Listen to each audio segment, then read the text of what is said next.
भाई भाई की प्रेरणादायक कहानी। गांव में दो भाई अमित और सुशील रहते थे। उनके माता पिता का बचपन में ही देहांत हो गया था और वे दोनों एक दूसरे का सहारा बनकर बड़े हुए। अमित बड़ा भाई था और उसने हमेशा छोटे भाई सुशील का ख्याल रखा। संघर्ष की शुरुआत पढ़ाई पूरी करने के बाद दोनों भाइयों ने एक छोटा सा किराने की दुकान खोली। मेहनत तो दोनों करते थे, लेकिन धीरे धीरे अमित को लगा कि सुशील उतनी मेहनत नहीं करता जितनी वह करता है। दूसरी ओर सुशील को लगता था कि उसका योगदान भी बराबर है। गलत फहमियों के चलते दोनों में झगड़े बढ़ने लगे। बंटवारा और अकेलापन। आखिरकार गुस्से में आकर दोनों भाइयों ने दुकान बांट ली और अलग अलग दुकानें खोल लीं।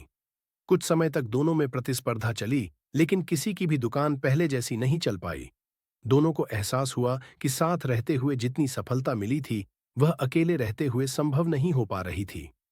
एक सीख भरी मुलाकात। एक दिन गांव में एक बुजुर्ग आए।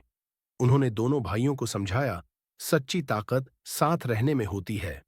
उंगलियां जब अलग होती हैं तो कमजोर होती हैं, लेकिन जब मुट्ठी बन जाती है तो ताकतवर बन जाती हैं। यह सुनकर अमित और सुशील को अपनी गलती का एहसास हुआ।